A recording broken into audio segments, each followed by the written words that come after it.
Je m'appelle Margot Hayes et j'ai 66 ans. Ce que je m'apprête à vous raconter a changé ma vie à jamais. Les funérailles de mon mari Ernest ont été le jour le plus triste de mon existence. Là, près de sa tombe, j'ai reçu un message provenant d'un numéro inconnu qui m'a glacé le sang. Je suis vivant. Ce n'est pas moi qui suis dans le cercueil. J'ai répondu, les mains tremblantes. Qui êtes-vous? La réponse m'a coupé le souffle. Je ne peux pas le dire. Ils surveillent. Ne faites pas confiance à nos fils. Ce moment a déchiré mon âme en deux. Mon monde s'est effondré lorsque j'ai vu Charles et Henri, mes propres fils, debout près du cercueil, avec des expressions étrangement calmes. Quelque chose n'allait pas. Leurs larmes semblaient forcées, leurs étreintes aussi froides que la glace.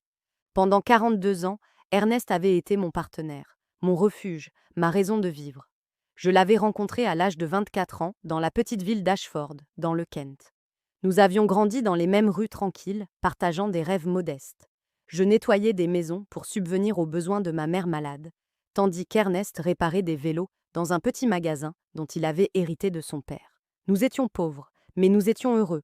Nous avions quelque chose que l'argent ne pouvait acheter, le véritable amour. Je me souviens de la première fois où il m'a adressé la parole. C'était un mardi matin. Je me rendais au marché dans ma robe verte délavée et mes chaussures usées. Il est sorti de son magasin, les mains tachées de graisse, et m'a souri avec une timidité qui m'a fait tomber amoureuse de lui instantanément. Bonjour Margot, m'a-t-il dit d'une voix douce. Tu veux que je vérifie ton vélo? Je n'avais pas de vélo, mais j'ai inventé une excuse juste pour lui parler. Cette conversation s'est transformée en rendez-vous sous le grand chêne ancien de la place du village, puis en promesse d'amour éternel, et enfin en un mariage simple et plein d'espoir. Les premières années ont été difficiles. Nous vivions dans une maison mitoyenne de 2 chambres avec un toit qui fuyait. Quand il pleuvait, nous placions des casseroles partout dans la maison pour récupérer les gouttes. Mais nous étions heureux. Ernest travaillait de l'aube au crépuscule dans son magasin et je cousais des vêtements pour les femmes de la ville. Quand Charles est né, j'ai cru que mon cœur allait éclater de bonheur. C'était un magnifique bébé, avec les grands yeux de son père et mon sourire. 2 ans plus tard, Henri est arrivé, tout aussi parfait. Je les ai élevés avec tout l'amour du monde, sacrifiant mes propres besoins pour les leurs. Ernest était un père merveilleux. Il les emmenait pêcher à la rivière le dimanche, leur apprenait à réparer des objets de leurs mains et leur racontait des histoires avant de se coucher. Je les nourrissais, les habillais et les réconfortais quand ils pleuraient. Nous étions une famille très unie, du moins c'est ce que je croyais. À mesure qu'ils grandissaient, les choses ont commencé à changer. Charles, l'aîné, a toujours été ambitieux. Dès son plus jeune âge, il demandait pourquoi nous vivions si modestement, pourquoi nous n'avions pas de voiture comme les autres familles. Henri le suivait en tout, comme il l'avait toujours fait. Lorsque Charles a eu 18 ans, Ernest lui a proposé un emploi dans son magasin, mais il l'a rejeté avec mépris. Je ne veux pas me salir les mains comme toi, papa. Je vais devenir quelqu'un d'important. Ces mots ont profondément blessé Ernest, même s'il ne me l'a jamais dit. Je le voyais souvent assis sous le porche le soir, regardant les étoiles avec un air triste. Son fils avait rejeté non seulement son travail, mais aussi tout son mode de vie. Les années passèrent et, à ma grande surprise, Charles réussit à se faire un nom dans le monde des affaires. Il trouva un emploi dans une société immobilière à Londres. Henri le suivit peu après. Ils commencèrent, tous deux, à gagner beaucoup d'argent, bien plus qu'Ernest et moi n'en avions jamais vu. Au début, j'étais très fière. Mes fils avaient réussi ce que nous n'avions jamais pu faire, échapper à la pauvreté et se construire une vie meilleure. Mais peu à peu, cette joie se transforma en tristesse. Leurs visites sont devenues moins fréquentes et leurs appels téléphoniques plus courts. Quand ils venaient, ils arrivaient dans des voitures de luxe vêtues de costumes de marque, parlant d'investissement et de propriété. Ils nous regardaient avec un mélange étrange de pitié et de honte. Maman, m'a dit Charles lors d'une de leurs rares visites, toi et papa devriez déménager dans un endroit plus agréable. Cette maison tombe en ruine. Il avait raison, mais cette maison renfermait tous nos souvenirs. C'était là que nous avions élevé nos fils, que nous avions partagé des milliers de repas, que nous avions vieilli ensemble. Elle n'était pas luxueuse, mais c'était notre maison. Ernest, toujours sage, me disait « Margot, l'argent a changé nos garçons. Nous ne leur suffisons plus. » Je refusais de le croire. Je continuais à justifier leurs absences, leurs brefs appels, leurs promesses non tenues. Ils sont occupés à construire leur vie, me disais-je. Un jour, ils redeviendront les garçons aimants que nous avons élevés. Mais au fond de moi, je savais qu'Ernest avait raison. Nous avions perdu nos fils bien avant que je perde mon mari. Je ne savais tout simplement pas à quel point nous étions devenus des étrangers pour eux. Le changement le plus radical s'est produit lorsque Charles a épousé Jasmine Albright, une femme de la ville qui n'a jamais caché son mépris pour notre mode de vie simple. La première fois qu'il l'a amenée à la maison, elle est arrivée en talons hauts qui s'enfonçaient dans l'allée de notre jardin et vêtue d'une élégante robe rouge qui semblait plus chère que tout ce que j'avais jamais possédé. Enchantée, m'a-t-elle dit avec un sourire forcé, me tendant à peine le bout des doigts pour me saluer.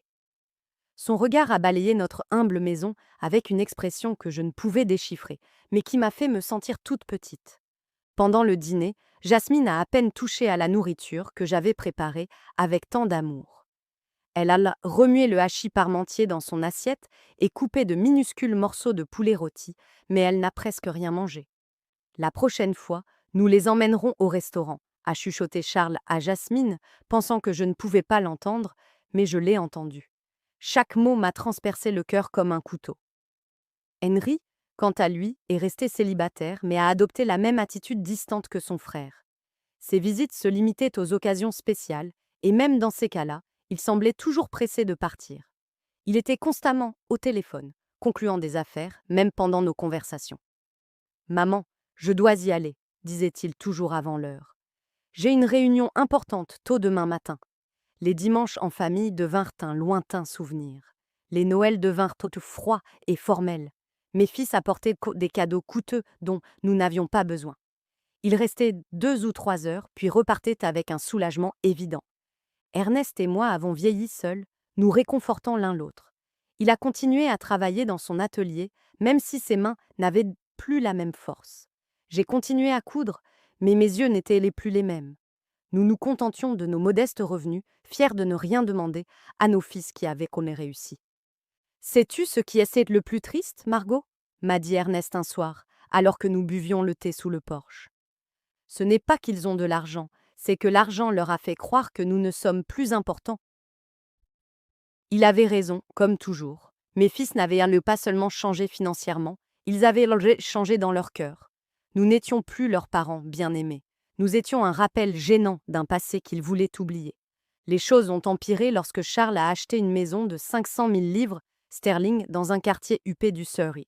Henry a fait de même peu après, en investissant dans un appartement de luxe qui lui a coûté 400 000 livres sterling. Du jour au lendemain, nos fils étaient devenus propriétaires de fortunes que nous ne pouvions même pas imaginer. « Vous devriez vendre cette maison et emménager dans une communauté de retraités, a suggéré Jasmine lors d'une de ses rares visites. Il existe des endroits très agréables pour les personnes de votre âge. Vous y seriez plus à l'aise. » Le mot « communauté » m'a frappé comme une gifle, une communauté de retraités. Après avoir passé 40 ans à construire notre maison, après avoir élevé 2 fils avec tant d'amour, ils voulaient nous envoyer dans une maison de retraite. « Nous n'avons pas besoin d'une maison de retraite, a répondu Ernest avec la dignité qui le caractérisait. Nous sommes bien ici, dans notre maison. Mais j'ai vu l'expression sur les visages de Charles et Henry. Ils soutenaient l'idée de Jasmine. Pour eux, nous étions un fardeau, un problème à résoudre de la manière la plus pratique possible. C'est alors que les suggestions plus directes ont commencé. Charles est arrivé un jour avec des papiers à la main, des documents qu'il avait préparés sans nous consulter. « Papa, maman » a-t-il dit avec ce sourire faux qu'il avait perfectionné. « J'ai réfléchi à votre avenir. Cette maison vaut au maximum 150 000 livres sterling. Si vous la vendez, je peux ajouter un peu d'argent pour que vous puissiez déménager dans un endroit meilleur. » Pour nous, il n'y avait pas de meilleur endroit que la maison où nous étions heureux depuis des décennies. Mais Charles ne comprenait pas cela. Pour lui, tout se résumait à des chiffres, à une valeur monétaire. « De plus, a-t-il poursuivi, je pense que papa devrait prendre sa retraite. Il a déjà 70 ans. Il est temps qu'il se repose. » Ernest l'a regardé avec une infinie tristesse. « Mon fils, travailler n'est pas un fardeau pour moi. C'est ce qui me maintient en vie, ce qui donne un sens à mes journées. Mais tu pourrais te blesser, » a insisté Henry, soutenant son frère comme il le faisait toujours. « À ton âge, un accident serait très dangereux. » Leurs paroles semblaient bienveillantes, mais je sentais qu'il y avait autre chose derrière, une impatience, une urgence que je ne comprenais pas tout à fait. Les mois suivants furent tendus. Mes fils ont intensifié leur pression pour que nous vendions la maison. Ils ont fait venir des agents immobiliers sans nous en informer. Ils ont fait estimer la maison sans notre permission. Ils ont même commencé à parler de ce qui serait le mieux pour tout le monde. Écoutez, nous a dit Charles lors d'un dîner particulièrement inconfortable. Jasmine et moi avons décidé d'avoir des enfants bientôt. Nous aurons besoin d'aide pour les dépenses. Si vous vendez la maison et déménagez dans un logement plus petit, cet argent pourrait constituer un héritage anticipé.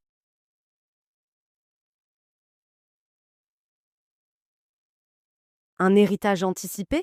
Il nous demandait notre héritage alors que nous étions encore en vie. L'audace de sa demande m'a laissé sans voix. Ernest est resté calme, mais j'ai vu sa mâchoire se crisper. Mon fils, quand ta mère et moi mourrons, tout ce que nous possédons sera à toi. Mais tant que nous sommes en vie, nos décisions nous appartiennent. Ne sois pas têtu, a rétorqué Henri avec une dureté que je ne lui avais jamais vue auparavant. Tu es vieux maintenant. Tu ne peux pas continuer à vivre dans le passé.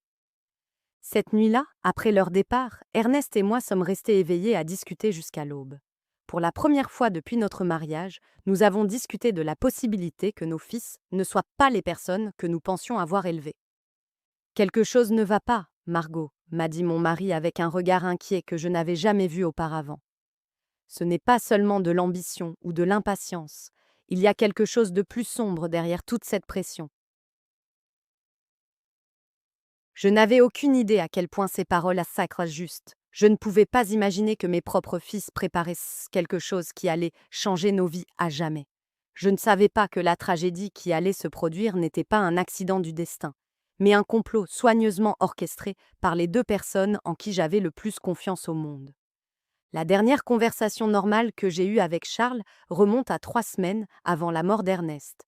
Il est venu seul, sans Jasmine, et semblait plus sérieux que d'habitude. Maman, m'a-t-il dit, assis à la table de la cuisine où il avait pris son petit déjeuner tant de fois quand il était enfant, je veux que tu saches que quoi qu'il arrive, Henri et moi prendrons toujours soin de toi. Ces paroles m'ont réconfortée à ce moment-là, mais aujourd'hui, en me les remémorant près de la tombe d'Ernest, elles me donnent des frissons dans le dos. Pourquoi a-t-il dit « quoi qu'il arrive » Que savait-il que j'ignorais? L'accident qui a tout changé s'est produit un mardi matin. Ernest était parti tôt pour le magasin, comme il le faisait tous les jours depuis plus de 40 ans. J'étais dans la cuisine en train de préparer son déjeuner préféré, un cottage pie et de la purée de pommes de terre, lorsque le téléphone a sonné avec une urgence qui m'a glacé le sang.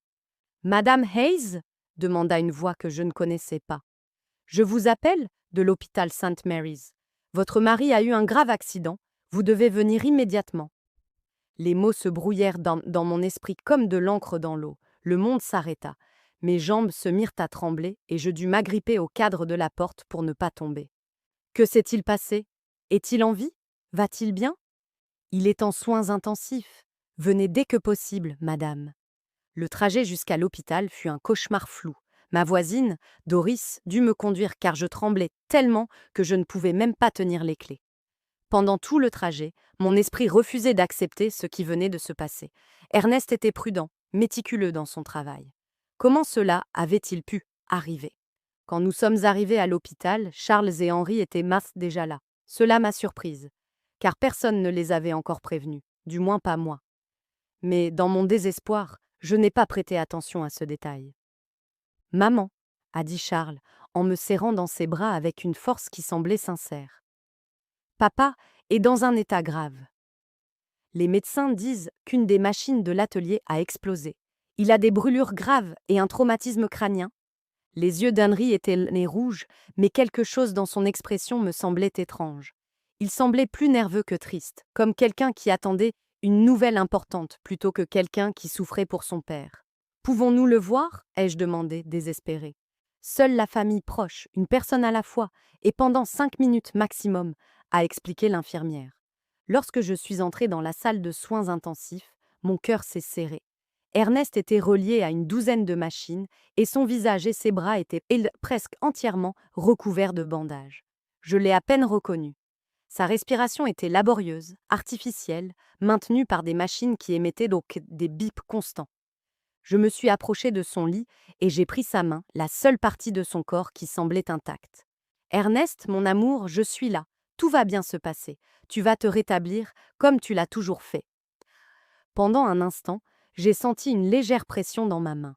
Ses yeux bougeaient derrière ses paupières closes. Il se battait. Mon guerrier se battait pour revenir vers moi. Les 3 jours qui ont suivi ont été les plus longs de ma vie.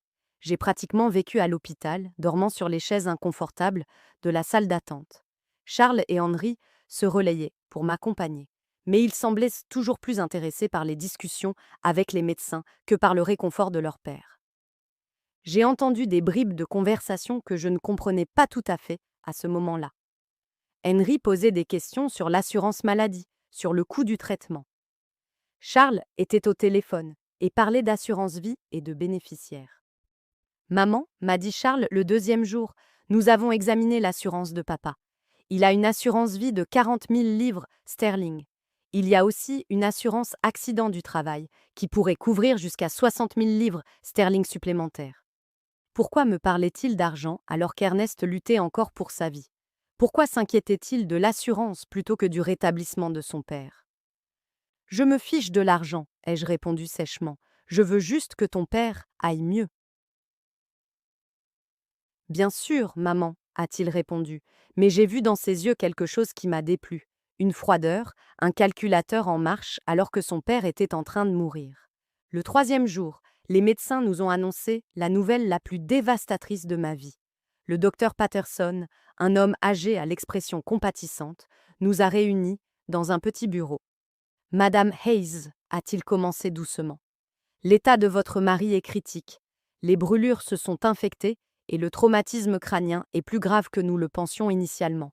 Nous devons être réalistes quant à ses chances. Qu'est-ce que cela signifie? Ai-je demandé, même si mon cœur connaissait déjà la réponse. Cela signifie que nous devons nous préparer au pire. Votre mari est dans un coma artificiel, nous pourrions le maintenir en vie indéfiniment, mais sa qualité de vie, eh bien, il est très improbable qu'il reprenne conscience. Mon monde s'est effondré autour de moi. 42 ans de mariage, toute une vie construite ensemble, et maintenant on me disait que tout cela s'évanouissait comme de la fumée. Nous voulons tout essayer, ai-je dit entre 2 sanglots. Peu importe le coût, peu importe le temps que cela prendra. Mais Charles a échangé un regard avec Henri qui m'a profondément troublée. Maman, a dit Charles d'une voix qui essayait de paraître compréhensive. Nous devons être réalistes. Papa ne voudrait pas vivre comme ça. Il a toujours dit qu'il ne voulait être un fardeau pour personne. Un fardeau? Ai-je explosé avec une fureur que je ne me connaissais pas. C'est votre père. Ce n'est pas un fardeau.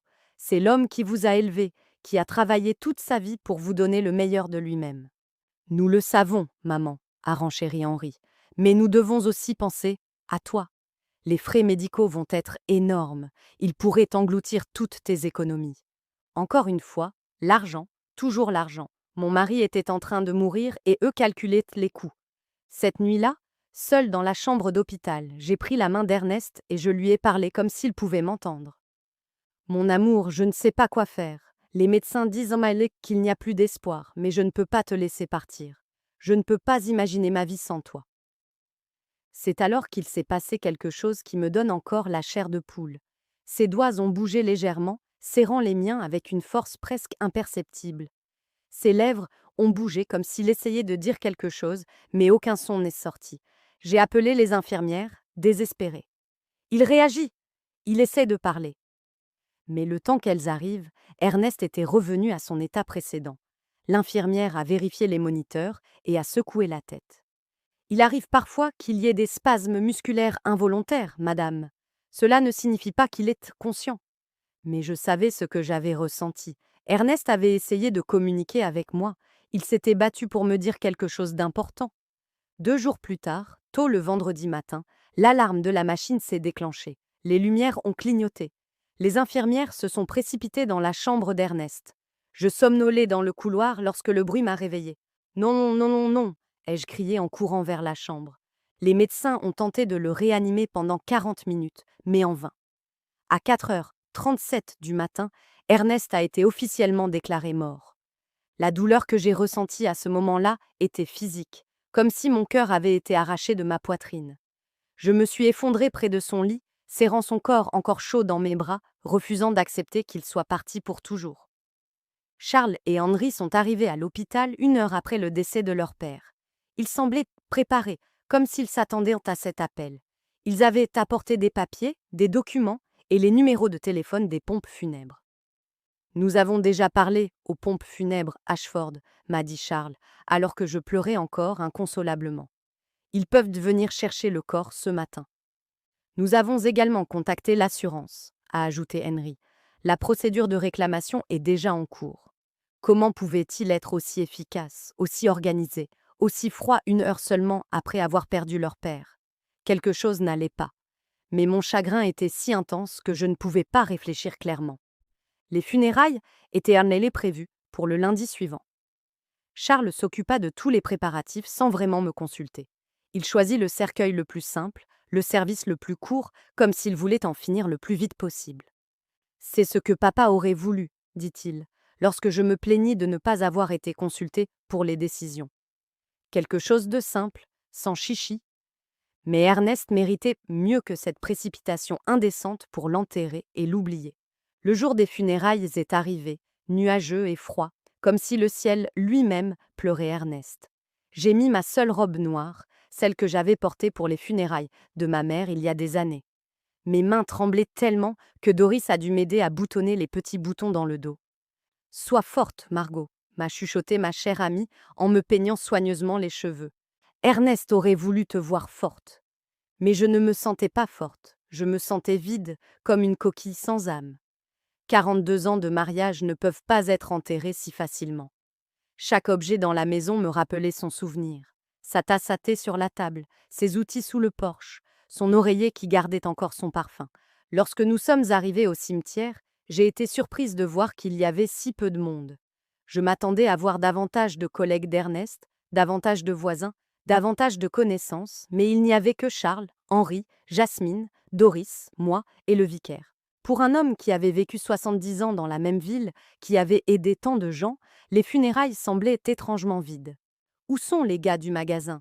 ai-je demandé à Charles. « Nous ne voulions déranger personne », a-t-il répondu rapidement. Papa était quelqu'un de discret. Il aurait préféré quelque chose d'intime. Mais ce n'était pas vrai. Ernest aimait sa communauté. Il se souciait de ses voisins. Il aurait voulu qu'ils viennent lui dire au revoir.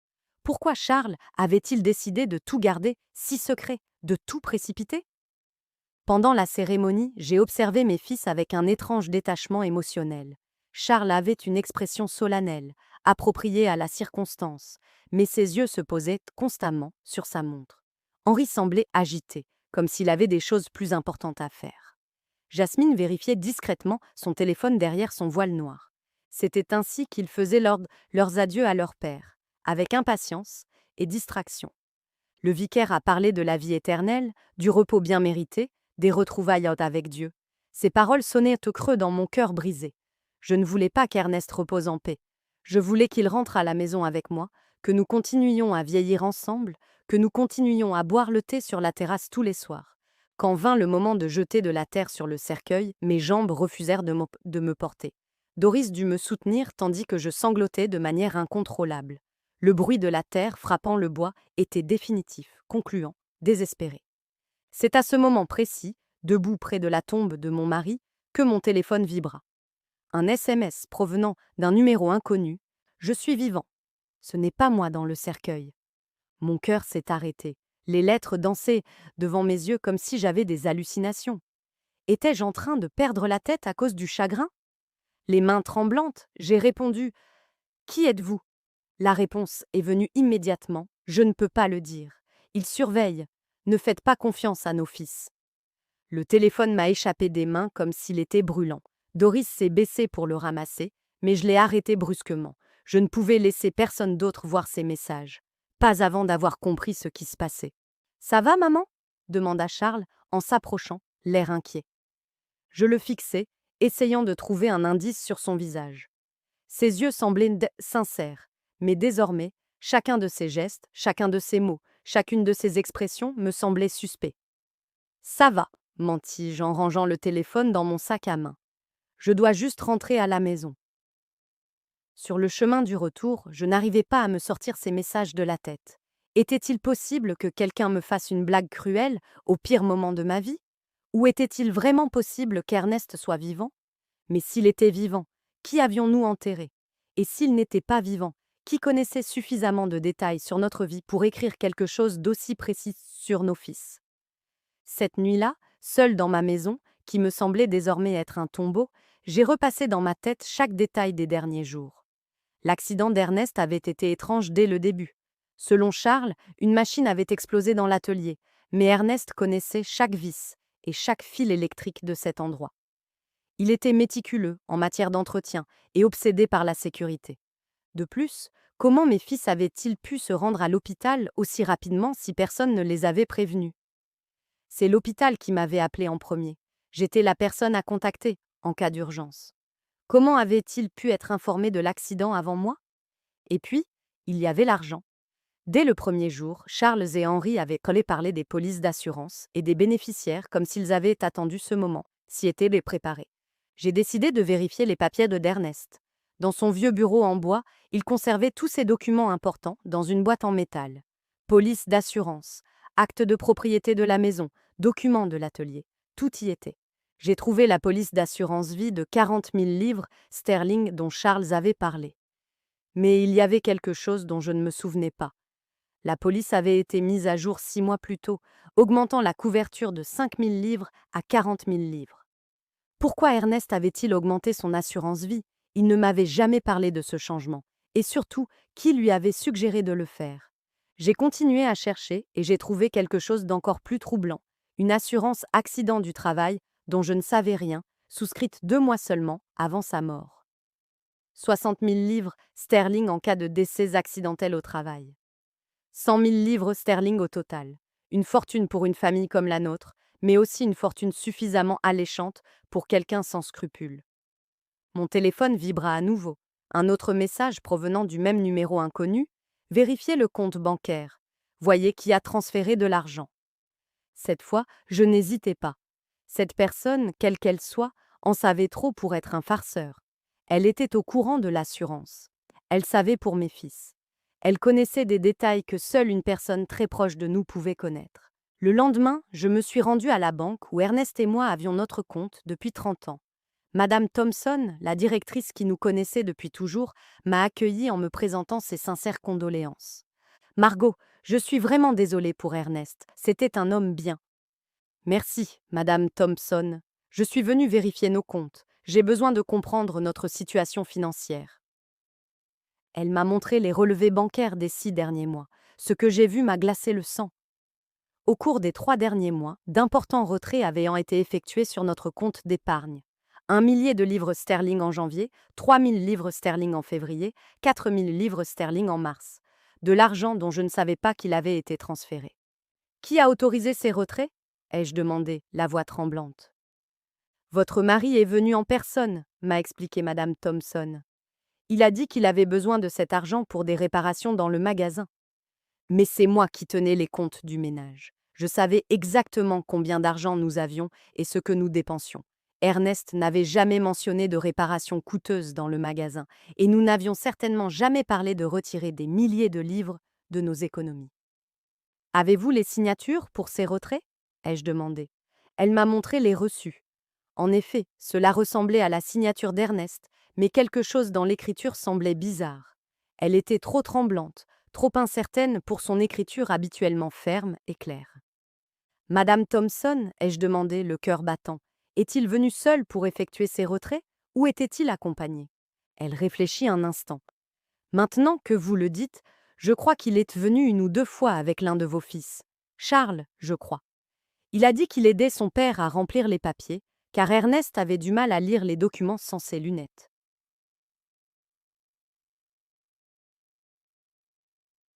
Charles, mon fils avait participé à des retraits d'argent à mon insu, en prétextant la vue fatiguée de son père.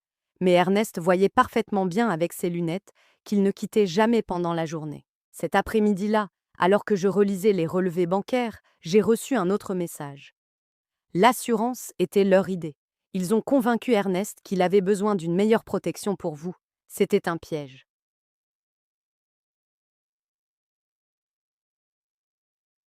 Je ne pouvais plus nier les preuves qui s'accumulaient devant moi. Les polices d'assurance mystérieusement augmentées, les retraits d'argent non autorisés, la présence de Charles dans des transactions dont je ne savais rien, son efficacité suspecte dans l'organisation des funérailles, sa froideur pendant l'agonie de son père. Mais la question qui me terrifiait était la suivante. S'ils avaient vraiment planifié la mort d'Ernest, comment s'y étaient-ils pris? Et qui m'envoyait ces messages? Comment cette personne en savait-elle autant sur ce qui s'était passé? Les jours suivants ont été un cauchemar fait de doutes et de soupçons. Chaque sourire de Charles, chaque étreinte d'Henry, chaque mot de condoléance me semblait être un masque cachant quelque chose de sinistre. Mais j'avais besoin de plus de preuves avant de pouvoir accepter une vérité aussi horrible que celle qui prenait forme dans mon esprit. Mon téléphone continuait de recevoir des messages provenant du numéro mystérieux. Va au magasin d'Ernest, regarde dans son bureau, il y a des choses que tu dois voir. Je décidai de me rendre à l'atelier pour la première fois depuis l'accident. Charles avait dit qu'une machine avait explosé. Mais quand j'arrivai sur place, je découvris quelque chose de complètement différent de ce à quoi je m'attendais. L'atelier était étrangement propre, trop propre pour avoir été le théâtre d'une explosion. Il n'y avait aucune trace de brûlure sur les murs, aucun débris, aucun signe de la destruction qu'un accident aussi grave aurait dû causer. Où est la machine qui a explosé? Demandai-je à voix haute. J'ai fouillé tout l'atelier et j'ai trouvé toutes les machines à leur place, fonctionnant parfaitement. La soudeuse, le compresseur, la scie électrique, tout était intact. Quelle avait donc été la cause de l'accident? Dans le bureau d'Ernest, j'ai trouvé quelque chose qui m'a glacé le sang, une note écrite de sa main, datée de 3 jours avant sa mort. Charles insiste pour que je prenne une assurance plus importante. Il dit que c'est pour Margot, mais quelque chose ne me semble pas normal. Je ne fais pas confiance à ses intentions. Sous cette note, il y en avait une autre. Henri m'a apporté des papiers à signer. Il dit que c'est pour moderniser l'atelier, mais je ne comprends pas de quoi il s'agit. Pourquoi tant de précipitation? Mon mari avait des soupçons. Il avait deviné les mauvaises intentions de nos fils, mais il était mort avant de pouvoir m'en parler. J'ai continué à chercher et j'ai trouvé une enveloppe scellée à mon nom. Je l'ai ouverte avec des mains tremblantes. C'était une lettre d'Ernest. Ma très chère Margot, si tu lis cette lettre, c'est que quelque chose m'est arrivé. Ces derniers mois, j'ai remarqué des changements étranges chez Charles et Henry. Ils s'intéressent trop à notre argent, à l'assurance, à la vente de la maison. Jasmine leur met beaucoup de pression. Hier, Charles m'a dit que je devrais me soucier davantage de ma sécurité car, à mon âge, n'importe quel accident pourrait être fatal. Je ne sais pas pourquoi, mais ces mots m'ont semblé être une menace. Je t'aime, Margot. S'il m'arrive quelque chose, ne fais confiance à personne aveuglément, pas même à nos fils. La lettre m'est tombée des mains. Ernest avait pressenti sa propre mort. Il avait vu les signes que moi, aveuglé par mon amour maternel, j'avais ignorés. Ce soir-là, Charles est venu me rendre visite. Il est arrivé avec une bouteille de vin et un sourire qui me semblait désormais complètement faux. Maman, j'ai réfléchi à ton avenir, m'a-t-il dit en se servant un verre sans me demander si j'en voulais un. L'argent de l'assurance, c'est déjà en cours, ce sera 100 000 livres. Comment connais-tu le montant exact? Demandai-je en feignant l'innocence.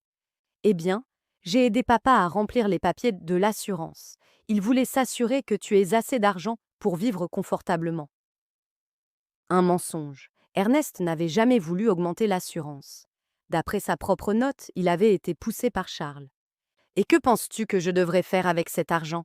Demandai-je, observant attentivement sa réaction. Ses yeux s'illuminèrent d'une lueur qui me donna des frissons. Tu pourrais acheter une maison plus petite et plus confortable. Ou mieux encore, emménager dans une belle communauté de retraités où tu aurais de la compagnie et des soins médicaux. Henri et moi pourrions gérer ton argent pour le faire fructifier. Prézel, gérer mon argent. Nous voulons juste prendre soin de toi, maman. À ton âge, il est facile de se faire escroquer ou de prendre de mauvaises décisions financières. Nous nous y connaissons en investissement, en affaires. Nous pourrions tripler cette somme en quelques années. Tripler mon argent ou le faire disparaître dans leur propre poche? Laissez-moi y réfléchir, ai-je répondu, essayant de gagner du temps. Bien sûr, a dit Charles avec sa fausse gentillesse, mais pas trop longtemps. Pour votre propre bien. Après son départ, je me suis assise dans ma cuisine, tremblant de rage et de peur. Mes propres fils, ma chair et mon sang, avaient non seulement assassiné leur père, mais ils prévoyaient, maintenant, de voler tout ce que je laissais. Cette nuit-là, mon téléphone vibra avec un message plus long que les autres. Demain, allez au poste de police. Demandez le rapport sur l'accident d'Ernest. Il y a des contradictions que vous devez connaître.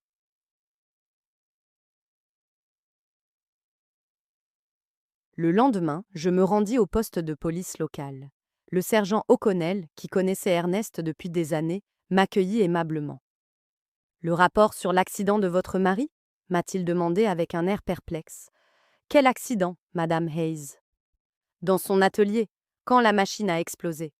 Le sergent a vérifié ses dossiers et a secoué la tête. Nous n'avons aucun rapport faisant état d'une explosion dans l'atelier d'Ernest. En fait, nous n'avons aucun rapport faisant état d'un accident du travail impliquant votre mari. Je sentis le monde vaciller sous mes pieds. Mais, mais mon fils a dit que c'était un accident au magasin. C'est pour ça qu'il était à l'hôpital. Madame Hayes, votre mari est arrivé à l'hôpital mardi matin, mais pas à la suite d'un accident du travail. D'après le rapport médical que j'ai ici, il est arrivé inconscient avec des symptômes d'empoisonnement. D'empoisonnement? Les médecins ont trouvé des traces de méthanol dans son sang, une quantité suffisante pour causer la cécité, des lésions cérébrales et, à terme, la mort. L'hôpital aurait dû vous en informer. Un empoisonnement. Ce n'était pas une explosion, ce n'était pas un accident du travail. Quelqu'un avait délibérément empoisonné mon mari. Pourquoi personne ne m'a rien dit? Demandai-je, la voix brisée. La famille proche qui a signé les documents de l'hôpital a demandé que cette information reste confidentielle afin d'éviter toute spéculation inutile. Ils ont dit que vous étiez trop fragile émotionnellement pour supporter les détails techniques.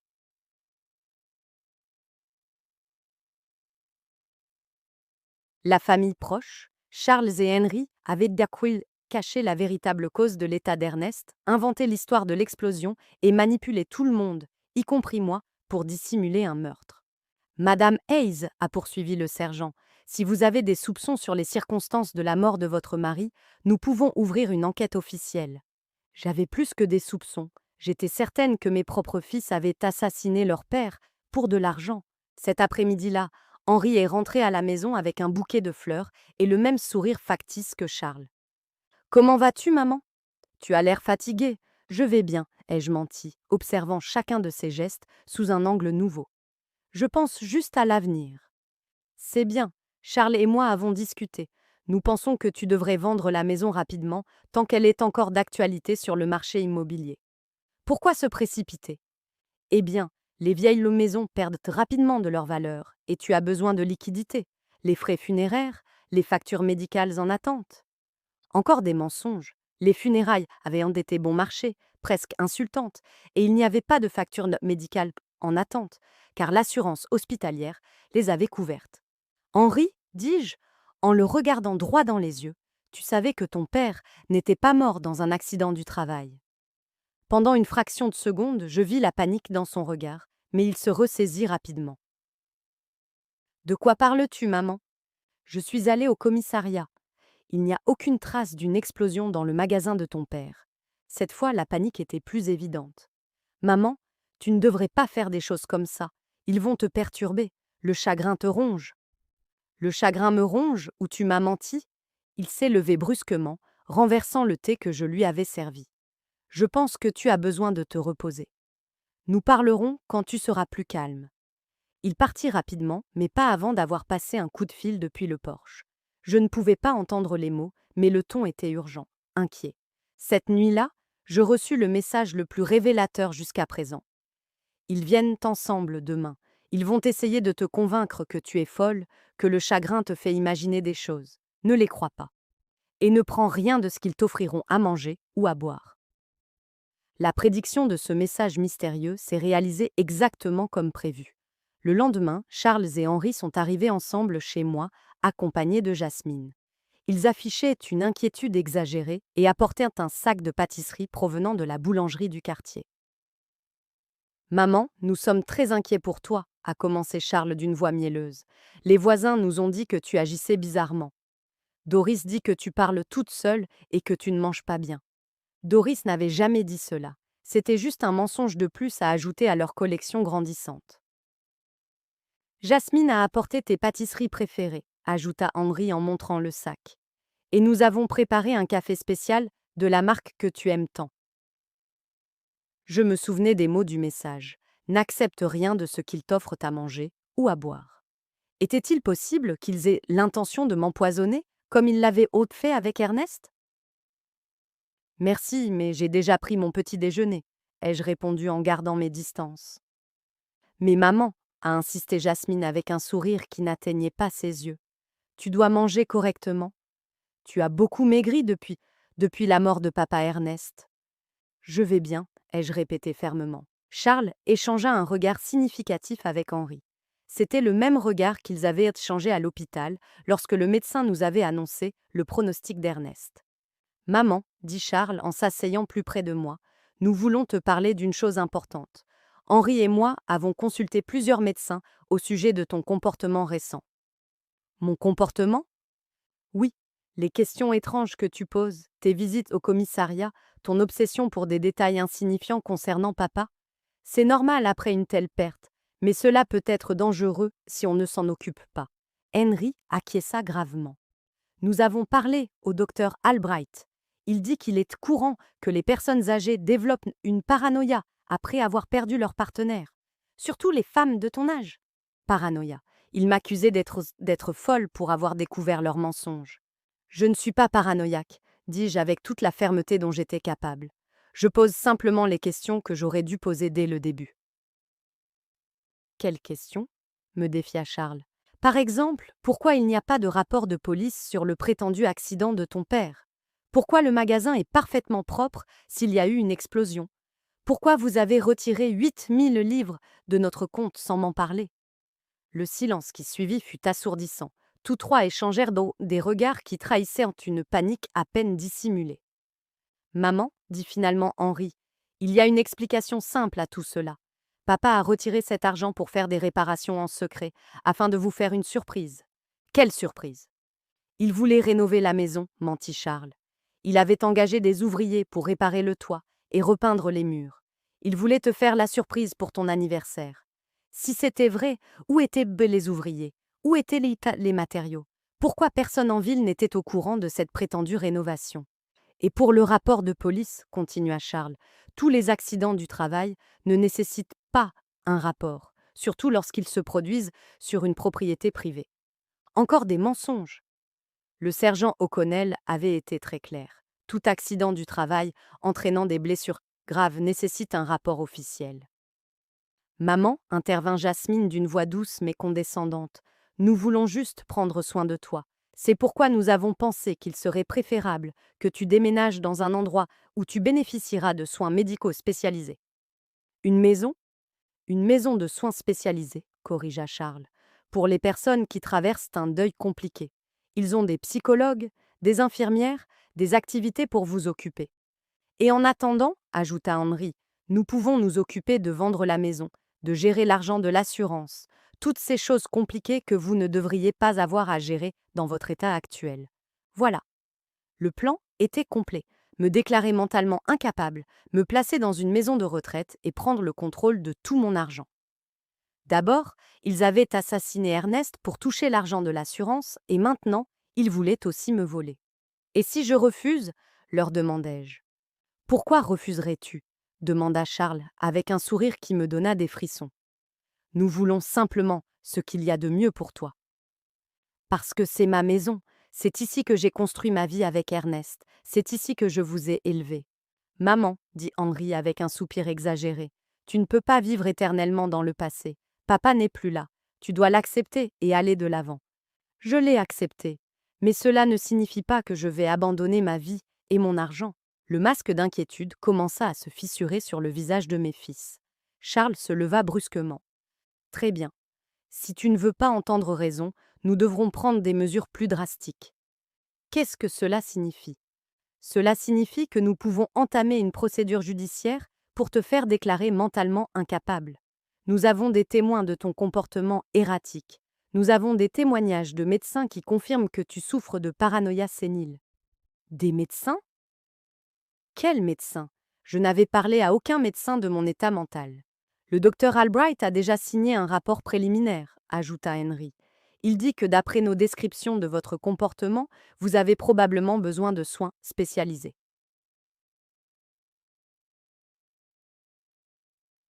Un médecin qui ne m'avait jamais examiné avait signé un rapport sur mon état mental en se basant uniquement sur ce que mes fils lui avaient dit. Combien leur avait coûté cette fausse évaluation?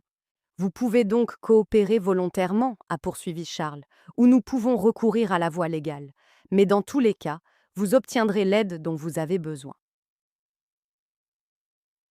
C'était une menace directe. Si je ne leur remettais pas mon argent volontairement, ils utiliseraient le système judiciaire pour me le voler. J'ai besoin de temps pour y réfléchir, leur ai-je dit, essayant de gagner du temps. Bien sûr, a répondu Jasmine avec sa fausse gentillesse, mais pas trop de temps, pour votre propre bien. Après leur départ, je me suis assise dans ma cuisine, tremblant de rage et de peur. Mes propres fils, le sang de mon sang, avaient non seulement assassiné leur père, mais ils prévoyaient maintenant de me voler tout ce qui me restait. Cette nuit-là, mon téléphone a vibré, m'annonçant un message plus long que les autres. Margot, ici, Stephen Callahan, détective privé. Ernest m'a engagé 3 semaines avant sa mort parce qu'il se méfiait de Charles et Henry. Ils l'ont empoisonné en mélangeant du méthanol à son thé du petit déjeuner. J'ai des enregistrements audio de leur conversation où ils planifient tout. Demain, à 15 heures, rendez-vous au café du coin. Asseyez-vous à la table du fond. Je serai là. Enfin, j'allais savoir qui m'avait envoyé ces messages. Et surtout, j'allais avoir la preuve dont j'avais besoin pour obtenir justice pour la mort de mon mari. Mais je savais aussi que je n'avais pas beaucoup de temps. Charles et Henri avaient montré leur jeu. Si je n'agissais pas vite, je finirais enfermée dans une maison de retraite pendant qu'ils dépenseraient l'argent qui avait coûté la vie à Ernest. La guerre avait commencé. Et même si j'étais une femme de 66 ans face à 2 hommes sans scrupules, j'avais quelque chose qu'ils n'avaient pas, la vérité. Et la vérité, tôt ou tard, finit toujours par éclater. Ce soir-là, pour la première fois depuis la mort d'Ernest, j'ai souri. Parce que je savais que mon mari n'était pas mort en vain. Sa prudence, son instinct, sa décision d'engager un détective privé allaient me permettre d'obtenir justice. Charles et Henri avaient sérieusement sous-estimé leur mère. Ils allaient découvrir qu'une femme qui se bat pour la mémoire de son mari, assassiné, est une force plus puissante que toute leur cupidité réunie. Le lendemain arriva, rempli de nervosité et d'anticipation. Je m'habillai avec soin, choisissant ma robe violette la plus sérieuse, celle que je portais pour les occasions importantes. Si je devais rencontrer l'homme qui pouvait m'apporter les réponses dont j'avais besoin, je voulais être prête à toute révélation. À 14h30, je me dirigeais vers le café du coin, d'un pas déterminé, mais prudent. Chaque ombre me semblait suspecte. Chaque personne dans la rue pouvait être un espion envoyé par mes fils. La paranoïa dont ils m'accusaient commençait à me sembler justifiée. Le café était moyennement rempli. Je me rendis directement à la table du fond, comme on me l'avait demandé. Je commandai un thé à la camomille et attendis, les mains légèrement tremblantes sur la table en bois usé. À 15 heures pile, un homme d'une 50aine d'années s'est approché de ma table. Il était grand, avait les cheveux gris, un regard intelligent et une expression sérieuse, mais bienveillante. Il portait un dossier brun sous le bras. « Madame Hayes » m'a-t-il demandé à voix basse. J'ai hoché la tête, n'osant pas encore parler. « Je m'appelle Stephen Callahan. Je suis vraiment désolé pour votre perte. Ernest était un homme bien. » Il s'assit en face de moi et posa le dossier sur la table. « Avant de vous montrer ce que j'ai, je dois vous prévenir que ce que vous allez entendre et voir sera très douloureux. Êtes-vous prête ? » « Je me prépare depuis que j'ai reçu votre premier message, » répondis-je avec une fermeté que je ne me connaissais pas. Stephen ouvrit le dossier et en sortit un petit enregistreur vocal. Ernest est donc venu me voir il y a un mois. Il s'inquiétait du comportement de ses fils. Il m'a engagé pour enquêter discrètement sur eux. Il appuya sur le bouton « Play ». La voix d'Ernest, si familière et si chère, emplit le petit espace qui nous séparait. « Stephen, je veux que tu saches que s'il m'arrive quelque chose, ce ne sera pas un accident. Charles et Henry me font pression pour que j'augmente mon assurance vie. Hier, Charles m'a apporté des documents qui, selon lui, visaient à mieux protéger Margot. Mais quand je les ai lus, j'ai réalisé qu'ils contenaient également des clauses qui leur étaient directement favorables. Mon cœur s'est mis à battre plus fort. Entendre la voix d'Ernest, c'était comme le retrouver pendant quelques minutes, mais ses paroles confirmaient mes pires soupçons. L'enregistrement continuait. Henri m'a posé des questions étranges sur ma routine quotidienne. Ce que je mange au petit déjeuner, à quelle heure je quitte la maison, si Margot m'accompagne au magasin. Il dit que c'est par souci pour moi, mais quelque chose dans sa façon de me poser ces questions m'inquiète. Steven a mis l'enregistrement en pause. Cette conversation a eu lieu 3 semaines avant sa mort. Mais j'ai quelque chose de plus récent. Il a lancé un autre enregistrement, cette fois avec la voix de Charles, en arrière-plan, au téléphone. Non, nous ne pouvons pas attendre plus longtemps. Le vieil homme commence à avoir des soupçons. Hier, il m'a demandé pourquoi je m'intéressais autant à son assurance. Oui, j'ai déjà le méthanol. Cela fonctionne parfaitement, car les symptômes ressemblent à ceux d'une crise cardiaque ou d'un accident vasculaire cérébral. Non, maman ne posera pas de problème. Après la mort de papa, elle sera tellement dévastée que nous pourrons faire ce que nous voulons d'elle. Des larmes ont commencé à couler sur mes joues. C'était la voix de mon fils, mon propre fils, qui planifiait froidement le meurtre de son père. Il y a plus, a dit Steven doucement. Cet enregistrement date de la veille de la mort d'Ernest. Un nouvel enregistrement commença. Cette fois, c'était Henri qui parlait à quelqu'un. Tout est prêt. Demain, Charles va mettre du méthanol dans le thé de papa. On lui a dit que c'était un complément vitaminé spécial recommandé par un médecin. Cet idiot va le boire sans se douter de rien. Les symptômes commenceront par des vertiges et de la confusion, puis une perte de la vue, des convulsions, un coma. Les médecins penseront qu'il s'agit d'un accident vasculaire, cérébral ou d'une crise cardiaque. Quand ils se rendront compte qu'il s'agit d'un empoisonnement, il sera trop tard. Mon monde s'est complètement effondré. Non seulement ils avaient planifié le meurtre d'Ernest, mais ils l'avaient exécuté avec une froideur qui me terrifiait. Comment était-il possible que mes fils, les bébés que j'avais allaités, les garçons que j'avais réconfortés pendant leur cauchemar, soient non capables d'une chose aussi monstrueuse? Comment avez-vous obtenu ces enregistrements? Demandai-je entre deux sanglots. Ernest m'avait demandé d'installer des appareils d'écoute dans votre maison, expliqua Steven. Il avait peur, mais il ne savait pas exactement de quoi. Nous les avons placés sur le téléphone fixe et à d'autres endroits stratégiques. Il sortit une série de photos du dossier. J'ai aussi ça. Charles achetant du méthanol dans une quincaillerie à 50 km de la ville. Il a payé en espèces et utilisé un faux nom, mais j'ai la vidéo.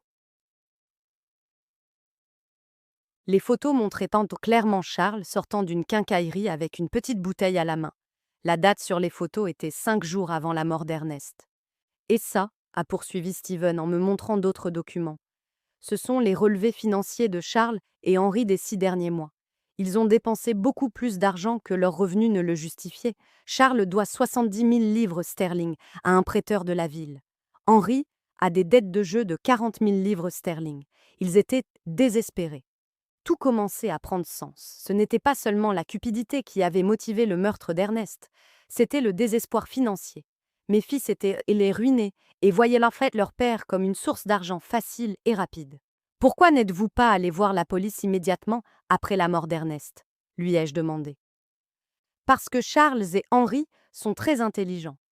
Ils ont soudoyé le médecin qui s'occupait d'Ernest à l'hôpital pour qu'il modifie le diagnostic officiel. Au lieu d'empoisonnement, le certificat de décès indique une insuffisance cardiaque due à des complications liées à un accident du travail. Sans cette preuve médicale, mes enregistrements n'auraient peut-être pas suffi pour obtenir une condamnation. Mais maintenant, nous avons toutes les preuves, ai-je dit, ressentant un mélange de douleur et de détermination. Exactement. Et il y a encore une chose que tu dois savoir. Mon sang se glaça. Quoi?